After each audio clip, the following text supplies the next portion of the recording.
পর্যায়ে চলে যায়, তখন সে দেহ ব্যবসার মতো নিকৃষ্ট পর্যায়েও চলে যায়। এজন্য ধনীরা দায়ী হবে আল্লাহর কাছে। কচু গাছ কাটতে কাটতেই মানুষ খুন করে।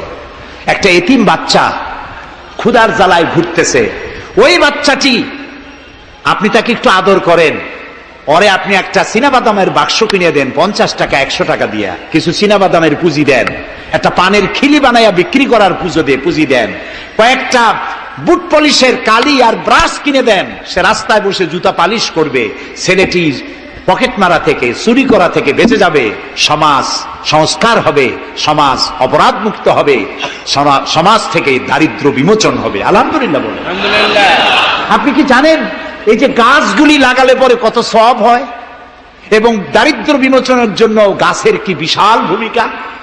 রাসূলুল্লাহ বলেছেন হাদিস, তোমার কাছে যদি এমন খবর আসে যে কিয়ামত হচ্ছে, আর তখন যদি তোমার কাছে কোনো গাছের চারা থাকে, কিয়ামত হচ্ছে, গাছের চারাটি কিয়ামত আসার পূর্বেই গাছের চারাটি লাগিয়ে যাও, কিয়ামতের দিন সদকায়ে জারিয়ার সওয়াব পেয়ে যাবে।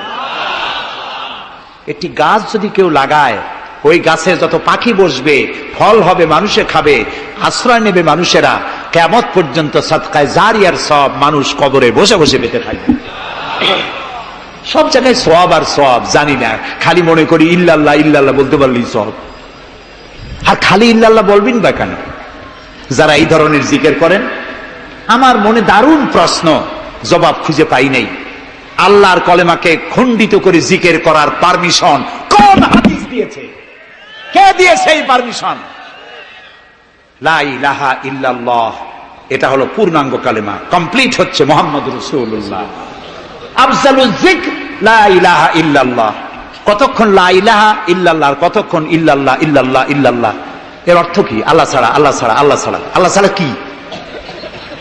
কমন সেন্সের